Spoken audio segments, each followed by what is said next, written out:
Mesdames et messieurs, merci d'être présents. On va enchaîner avec un exemple d'entreprise poussée. Groupe Renault, avec une intervention de Cornerstone on Demand.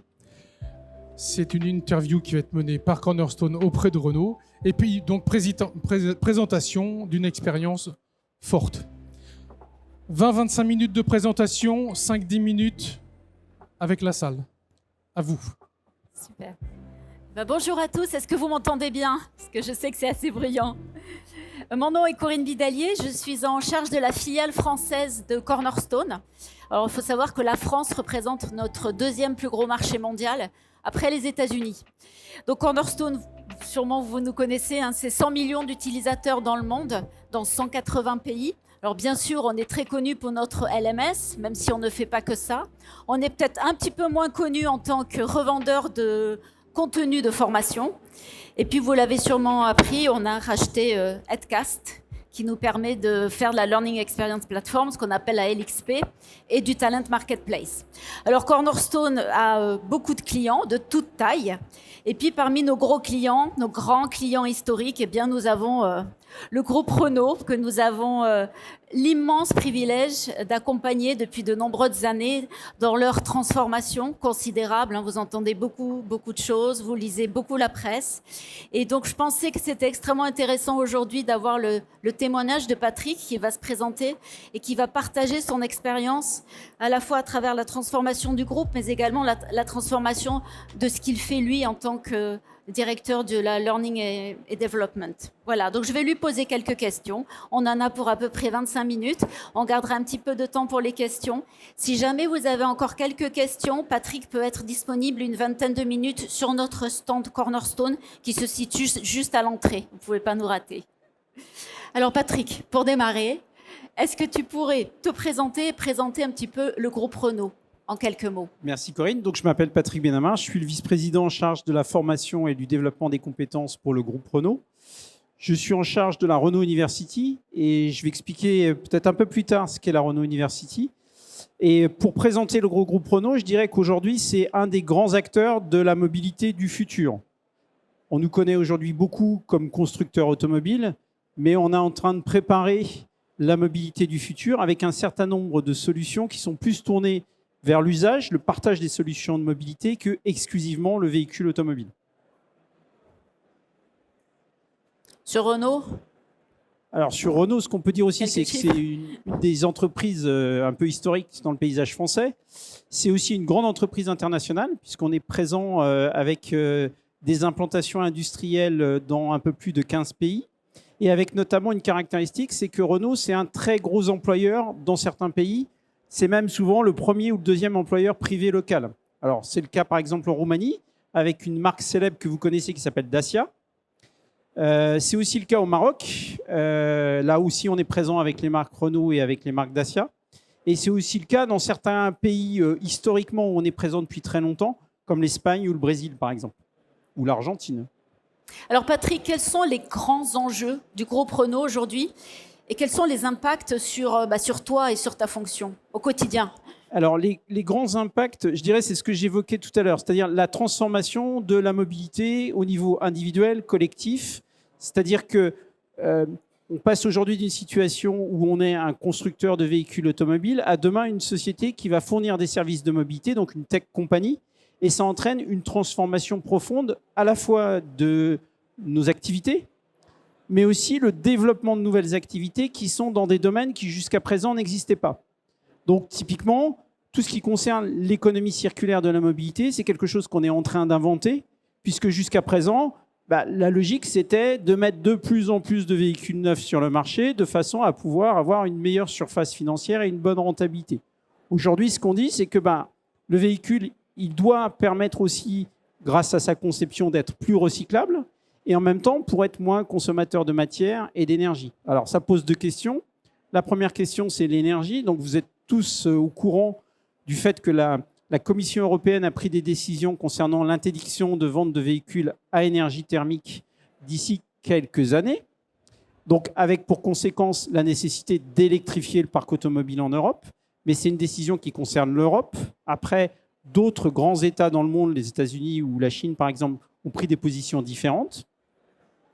Et puis la deuxième conséquence aussi, c'est que du coup, on a aussi de très fortes contraintes en termes de recyclabilité des véhicules qui nous amènent à concevoir les véhicules totalement différemment, et notamment parce que le véhicule électrifié, il est par nature un véhicule défini par son système d'exploitation, donc le software. Donc c'est un véhicule qui est conçu avec une architecture software sur laquelle on va ajouter des fonctionnalités de mobilité, donc ce qui donne la notion de complexité qu'on a avec notre mobilité de demain. Alors, quelles solutions avez-vous mises en place pour remédier à ces enjeux? Alors, le premier sujet qui est important, c'est de se dire, quand j'évoque ça, on voit tout de suite qu'il y a un décalage, un changement profond dans les métiers de l'entreprise. Donc, ça nécessite déjà une prise de conscience au niveau des équipes.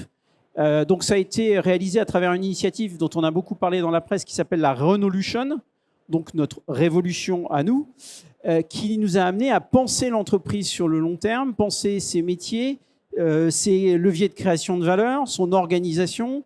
Et donc, ça nous a amené collectivement à réfléchir en grand nombre, puisqu'on était plus de 400 qui étaient associés à cette réflexion, puis ensuite 4000, puisque nos équipes aussi ont été associées à cette réflexion, pour construire l'entreprise de demain. Et donc, ça nous a amené, en gros, à penser à 3 moments. Une première phase, qui était celle que vous avez tous vue dans la presse, largement commentée, c'est la période où on a eu des grosses difficultés économiques, où on a donc été amené à organiser un plan pour sauver l'entreprise.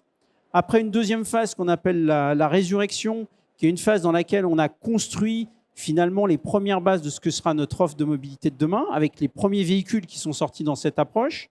Je pense à la Mégane E-Tech, je pense aussi à la Renault Austral qui est aujourd'hui sur les routes, qui commence à sortir. Et puis il y a derrière la Renault 5, la Renault 4 qui ressort, d'autres véhicules qui vont arriver. Et puis la troisième phase, ça sera quand on sera capable d'avoir une nouvelle offre de services complète, incluant des services de mobilité. Et pour ça, on a besoin de travailler avec des partenaires qui sont dans les domaines de la tech, ce qui nous a amené par exemple à créer la Software République, qui est une association de Renault avec 5 autres grands partenaires de la tech pour construire des solutions de mobilité pour les collectivités, pour les régions, pour les États, et pour les aider à mieux organiser les flux de circulation et la mobilité du futur. Alors, vous dirigez l'équipe Learning et Development. Quel est l'impact du Learning et Development dans tout ce que vous voulez dire? Alors, il y a un impact qui est fort parce que si on veut accompagner ces grands changements, ce qu'on souhaite faire, c'est accompagner nos collaborateurs dans ces évolutions. Donc, leur donner la possibilité de à la fois développer leur employabilité en acquérant de nouvelles compétences, mais aussi en étant dans une logique où on les aide à visualiser ce que seront les métiers de demain et l'activité de demain, et progressivement les amener à se former pour développer des compétences dans ces domaines. Je parlais tout à l'heure de l'économie circulaire. C'est un domaine sur lequel aujourd'hui, il y a beaucoup de formations généralistes, mais il y a très peu de formations qui sont liées aux métiers industriels et aux métiers de la conception. Donc pour ça, on développe des parcours de formation et on les déploie auprès de nos collaborateurs. Et la deuxième étape, c'est de pouvoir aussi les proposer à d'autres acteurs de la filière dans le cadre de la Renault University, qui est donc l'université d'entreprise qu'on a créée, non seulement pour accompagner ces transformations en interne, mais aussi pour le faire avec d'autres acteurs de la filière automobile, voire d'autres acteurs industriels qui sont concernés par la mobilité du futur. Alors, nous avons beaucoup de responsables learning dans la salle, learning et development. La grande question qu'on pose toujours, c'est comment mesurer l'impact que vous avez dans la fonction? Alors, d'abord, il y a une première mesure d'impact qui est assez évidente, c'est que quand on mène des opérations de ce type, on cherche à faire bouger des salariés d'un poste vers un nouveau poste dans une organisation qui n'existait pas avant. Donc, si on prend l'exemple de la Refactory à Flins, on avait un site qui produisait des Zoé et des Nissan Micra. Aujourd'hui, c'est un site qui est dans une trajectoire pour devenir 100% dédié à l'économie circulaire avec différentes activités. Et notamment, on a créé ce qu'on appelle la Factory VO, qui est une usine à recycler des véhicules automobiles pour les remettre sur le marché d'occasion. Et on a besoin de staffer des postes avec des nouveaux profils. Et donc, l'objectif, c'était d'amener des gens qui venaient des métiers de la production vers ces métiers du reconditionnement du véhicule et de la réparation. Ce qui, sur le papier, paraît assez simple, mais pour certaines personnes, c'est des parcours de formation qui peuvent aller jusqu'à 450 heures de formation quand on veut devenir peintre ou carrossier dans une logique de spécialité. Donc ça, c'est le premier indicateur, c'est comment on arrive à faire bouger les gens d'un job vers un nouveau job qui n'existait pas dans l'organisation et comment on staffe ses rôles. Après, il y a un deuxième indicateur qui est intéressant pour nous, c'est combien de personnes sont formées sur ces thématiques spécifiques qui sont finalement les bases pour aller vers ces nouveaux métiers. Alors, pour nous, c'est l'économie circulaire, c'est l'électrification du véhicule, c'est la cyber, c'est le soft, c'est l'intelligence artificielle, c'est aussi tout ce qui concerne la data. Donc, on a un certain nombre de parcours et on suit toutes les activités de formation qui sont réalisées dans notre LMS, donc, qui est la solution de Cornerstone, et ça nous permet de suivre tous les parcours qui sont suivis, toutes les activités que les gens réalisent d'année en année. Et derrière, on peut regarder si quelque part, on a un volume important de collaborateurs qui ont suivi ces parcours et jusqu'à quel niveau de formation ils sont allés. Parce qu'en gros, on a des formations de prise de connaissances et on va jusqu'à des formations de spécialisation, certaines étant certifiantes ou diplômantes. Donc ça, c'est le deuxième indicateur. Combien de gens sont engagés dans ces parcours et qu'est-ce qu'ils font comme activité et sur quel thème ils se forment. Puis après, il y a un troisième sujet qui est aussi intéressant, c'est comment ces parcours, on arrive finalement à les faire tomber dans des dispositifs de formation qui sont extérieurs à l'entreprise. Donc soit parce qu'on les développe et ce sont des partenaires qui vont les utiliser. Alors ça peut être des partenaires industriels, ça peut aussi être des partenaires académiques. Donc ça nous a amené aussi à constituer des briques qui sont intégrées dans des parcours académiques avec des promotions, par exemple, de jeunes qui sont formés. Et là, on a travaillé avec le CNAM et Ingénieur 2000 sur une formation, par exemple. On a lancé un parcours de diplôme Bac+1 de fabrication de moteurs électriques. Et là, maintenant, les premières promotions commencent à arriver avec des jeunes qui rejoignent ces formations et qui, demain, pourront rejoindre les équipes qui seront concernées par ces activités qui vont se développer dans la durée.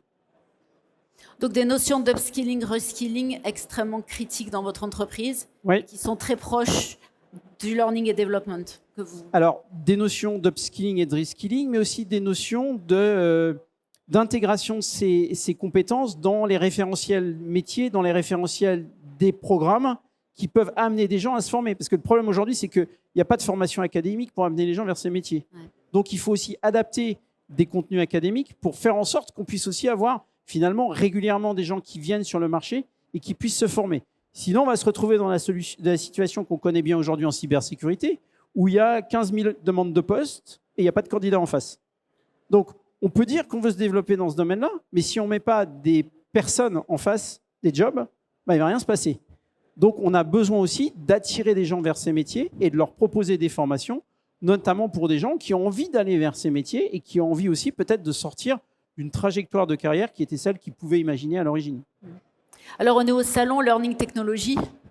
Donc, d'après vous, voilà, comment avez-vous vu évoluer la technologie et comment vous la voyez bouger dans le futur? Alors, je pense que ce qui est intéressant dans la technologie, c'est vraiment la capacité à personnaliser les parcours de développement des collaborateurs. Parce que souvent, par le passé, quand on avait ces chantiers de reskilling, on faisait de la formation en masse. D'ailleurs, on passait des grandes populations et on disait on forme tout le monde de la même façon. Et puis, il y a un parcours et les gens le suivent. Là, aujourd'hui, on regarde beaucoup plus l'historique de la personne. Et je pense souvent à cet exemple. Sur les lignes de production, on a pas mal de gens qui ont des formations en électricité, en mécanique. Si on veut les amener vers un métier de retoucheur, de peintre, de carrossier, ils ont des bases techniques qui peuvent être utilisées. Et au lieu de leur dire il faut suivre un parcours de 450 heures, on peut peut-être leur dire avec les compétences que vous avez, qu'on peut évaluer, avec un assessment par exemple, une mise en situation, on peut faire un parcours sur mesure, mais on est capable de gérer des parcours individuels dans une logique de masse. Et ça, c'est la technologie qui nous le permet de le faire, parce qu'avant, c'était très compliqué de le faire, très consommateur de temps et d'énergie, des fois pour des résultats qui étaient un peu insatisfaisants. Donc ça, c'est le premier aspect, c'est la personnalisation des parcours et la capacité à le gérer en masse. Après, le deuxième aspect qui est intéressant, c'est la capacité qu'on a à proposer certaines formations très immersives, notamment, je pense, par de la réalité virtuelle ou de la réalité augmentée, qui ne nécessitent pas des investissements extrêmement lourds. Aujourd'hui, on peut apprendre la peinture avec de la réalité virtuelle. Ça ne nécessite pas d'installer une cabine de peinture dans un site. Donc ça, c'est un élément important parce que ça fait gagner à la fois de la performance, on va plus vite à mettre en place les formations, et en même temps, c'est plus simple d'apprendre parce qu'on n'a pas toutes les contraintes qu'on a quand il faut nettoyer les pièces qu'on a peintes, et quand il faut derrière passer autant de temps à nettoyer qu'on a passé de temps à se former. Donc là, le ROI, il est assez immédiat. Puis le troisième aspect, je pense, qui est aussi important, c'est la capacité à créer du contenu au plus proche du terrain. Bon, par le passé, c'était un peu compliqué souvent. Hein, quand on voulait créer du contenu proche des opérations, c'était difficile. Aujourd'hui, on peut plus facilement créer du contenu, le faire évoluer, et notamment parce que l'apprentissage vidéo, l'apprentissage en situation de travail s'est beaucoup modernisé. Avant, on était obligé de faire des choses qui étaient inscrites dans le marbre. Maintenant, on peut faire des choses qui sont beaucoup plus réactives.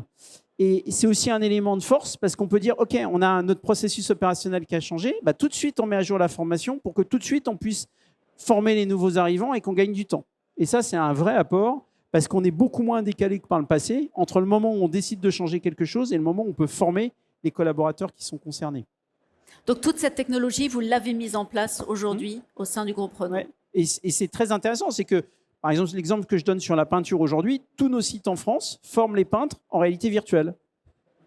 Et les gens trouvent ça génial parce qu'ils disent, bah, c'est vrai qu'avant, je passais 7 heures en formation, 4 heures en formation, 3 heures à nettoyer, pas très intéressant. Aujourd'hui, si j'ai un ouvrant un peu particulier sur lequel il faut que je me forme, bah, je vais aller passer 15 minutes dans la salle de formation, je vais me former et après, je vais revenir sur la ligne pour faire la pièce. En fait, ça ne va pas arrêter la ligne de production. Alors qu'avant, on était obligé d'arrêter la ligne, que les gens sortent en formation et reviennent. Là, on peut le faire dans le flux de travail. Et c'est un gros avantage aussi, c'est que si les gens ont été formés mais qu'ils ont un peu oublié, ils peuvent revenir se former. C'est beaucoup plus simple. Et du coup, ça enlève beaucoup de pression sur les lignes de production. Et les gens se sentent plus à l'aise en disant, bah, si je ne sais pas, ce n'est pas grave. Je peux aller me former. Le formateur est là. Donc, il peut m'accueillir. Il faut simplement que je me dise, OK, c'est à moi d'aller faire la démarche de dire, il faut que je me forme. Donc, ce qui nécessite une plus grande responsabilisation des gens, mais qui va bien avec un peu le sens de l'histoire. L'objectif, c'est que les gens soient plus responsables de leur formation et qu'ils soient aussi plus impliqués dans leur formation.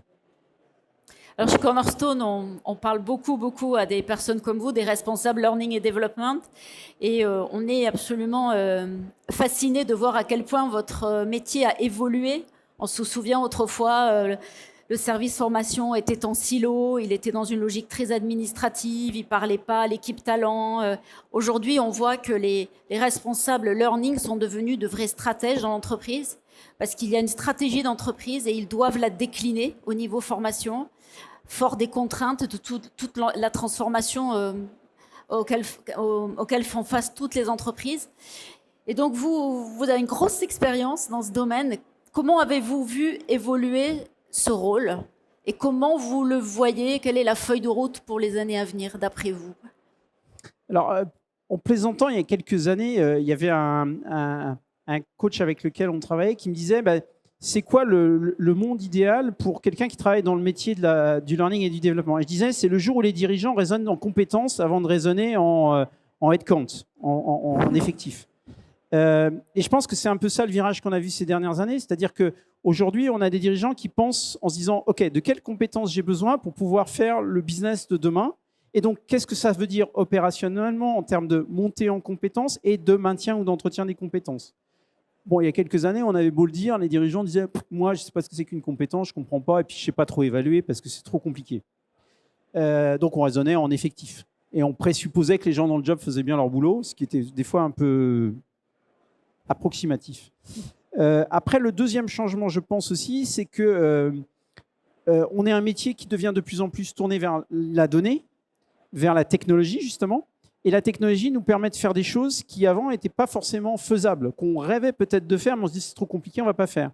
Donc, on a fait sauter beaucoup de verrous. Pendant des années, c'était compliqué d'assigner des formations en masse. Aujourd'hui, ce n'est pas très compliqué. C'était très difficile de suivre le déploiement de certains programmes au niveau international. Ça nous prenait un temps fou. Aujourd'hui, on a les reports, on peut travailler dessus. Je me rappelle, il y a quelques années, quand on consolidait les données de formation, il nous fallait 3 mois.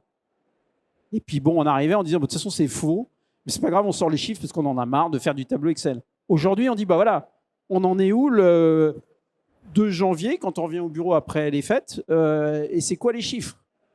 Donc, on a aussi gagné beaucoup en maturité sur ces sujets, et je fais le parallèle avec d'autres fonctions. J'étais pendant de longues années Comp & Ben, et on a vécu un peu la même chose dans le métier du Comp & Ben, où à partir du moment où on a maîtrisé des systèmes d'information, et on en a fait un levier pour parler avec nos dirigeants avec des données, concrètes, précises, qui permettaient de dire bah, le problème, il est là, la difficulté, elle est là. Si on mettait des actions en place, voilà ce qu'on pourrait arriver à faire et d'arriver à le monitorer et à montrer un suivi régulier, on a gagné en crédibilité.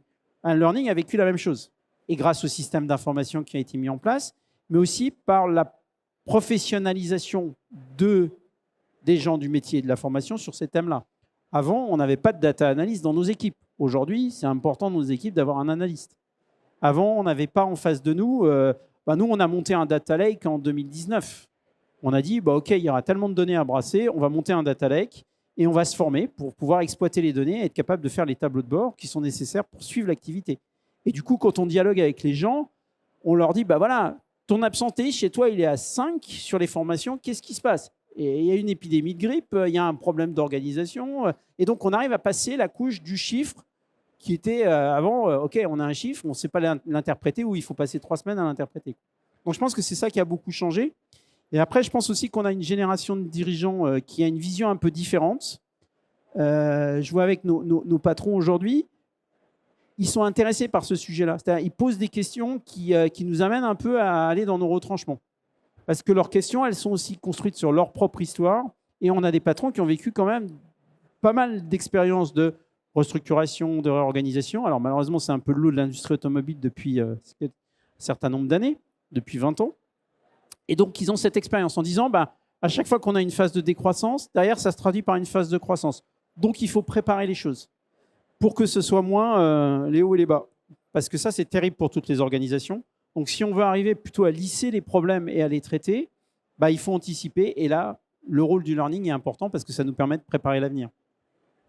Vous avez beaucoup parlé des compétences et vous disiez que vos dirigeants parlent de compétences aujourd'hui. Je trouve ça extrêmement intéressant parce que du coup, souvent les entreprises se posent la question où est-ce qu'on met les compétences? Est-ce qu'on les met dans le recrutement? Est-ce qu'on le met dans un corps RH? Est-ce qu'on le met plutôt côté learning? C'est vrai que votre vision learning compétences ayant un fort lien, elle est bien expliquée, je trouve. Alors, après, c'est un débat qu'il y a dans toutes les organisations. Oui. Nous, le débat, en fait, il a été un peu arbitré de façon, je dirais, collégiale par l'équipe de direction qui ont dit les compétences, c'est l'affaire de l'université d'entreprise parce que c'est ce qui va nous permettre de transformer. Donc, il n'y a pas de débat, c'est un sujet RH. Par contre, les métiers doivent contribuer, ils doivent apporter leur savoir, mais c'est un sujet RH. Donc, c'est assez intéressant parce que c'est un débat qu'on a eu avec l'équipe de direction. Et à la fin, ils ont dit, pour la petite histoire, on a même fait un vote. Parce que je leur ai dit, avant qu'on se mette tous d'accord, là, on va faire un petit vote. Qui vote pour? Et ils ont levé la main, tout le monde était d'accord. Je dis, maintenant que vous avez tous voté, on est OK, on va y aller, mais on a besoin de vous aussi pour arriver à réussir cette mission. Parce que sans les métiers, on ne fait rien. Nous, on est des facilitateurs. Ce n'est pas nous qui apportons le contenu. Nous, on apporte la dynamique qui va avec. Écoutez, on est pile dans les temps. S'il y a des questions dans la salle pour Patrick, s'il y a des questions pour Cornerstone, vous venez me voir sur le stand. Profitons de la présence de Patrick. Alors en effet, est-ce qu'il y a 2-3 questions qui se posent? Moi, j'en ai une. Clairement, vous êtes dans l'industriel et donc dans la formation industrielle. Est-ce que vous avez réussi à passer 100% de ce que vos modules formation dans la LMS et en virtuel? Ou est-ce que vous butez encore sur des points de formation que vous ne pouvez pas vraiment diffuser en dématérialisé? Alors oui, il y a toujours ce que je disais tout à l'heure sur la formation au poste de travail, il y a toujours des formations en situation de travail qui sont très difficiles d'intégrer dans le LMS. Parce que pour des raisons d'abord d'organisation, que souvent c'est des prises de décision qui sont faites très rapidement pour pouvoir aider des gens qui sont en difficulté, donc on n'a pas forcément le réflexe de le mettre dans le LMS. Et après, parce qu'on a aussi des séquences qui sont assez particulières avec des découpages qui sont un peu difficiles à enregistrer. Donc on a aussi une partie des formations aujourd'hui qu'on ne capte pas. Et c'est une de nos questions, c'est comment on peut arriver à capter de façon plus exhaustive les formations. Et je pense y compris à des activités de tutorat. Où aujourd'hui, souvent, les gens n'ont pas le réflexe d'aller inscrire le tutorat dans une action de montée en compétences. Alors que finalement, quand on fait le feedback sur qu'est-ce qui a aidé les gens à monter en compétences, souvent le tutorat est un facteur majeur dans l'acquisition de connaissances parce que c'est les questions qu'on peut poser à un sachant, c'est la mise en situation observée avec le retour d'expérience que peut donner la personne qui fait le tutorat. Et ça, on a du mal à le capter aujourd'hui. Donc, c'est un de nos chantiers. Comment on arrive à mieux capter la formation en situation de travail, notamment pour l'école bleue, et comment on arrive à mieux capter les pratiques de tutorat au poste pour pouvoir les intégrer et du coup mieux les modéliser pour les proposer en mode prédictif à des gens dans des parcours de formation. Ok, Et une merci. question. Une question? Oui, madame.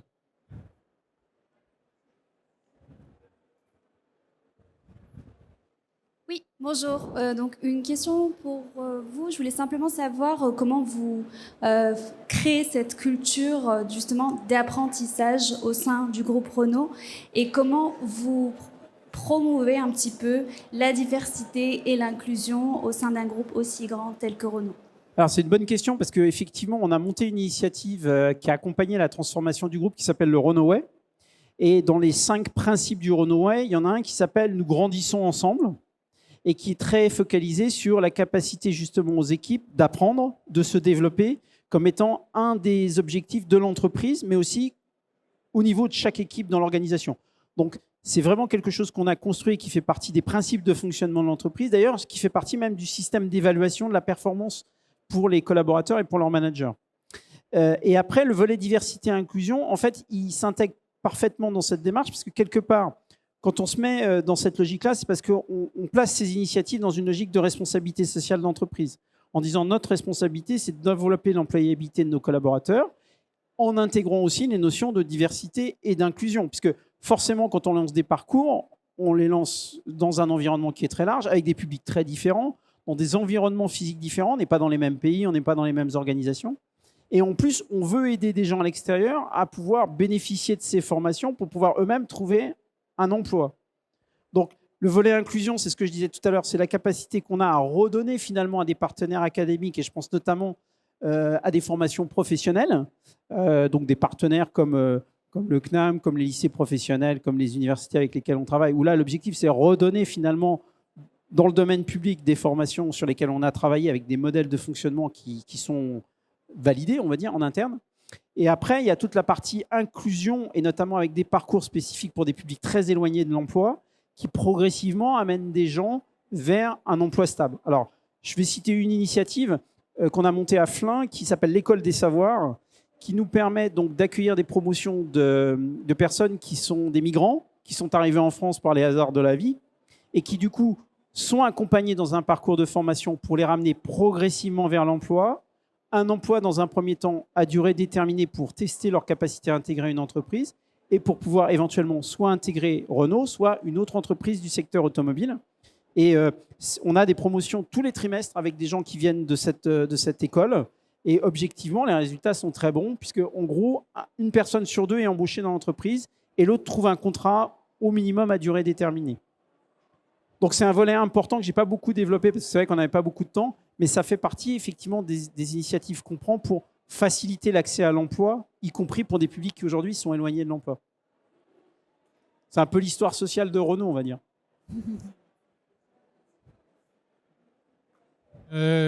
Merci. Il est 16h pile. Eh ben, ça veut dire que Renault comme Cornerstone sont des marques à l'heure. Voilà. Eh ben, merci Merci. beaucoup pour Merci votre beaucoup. attention. Votre présentation. Merci à vous.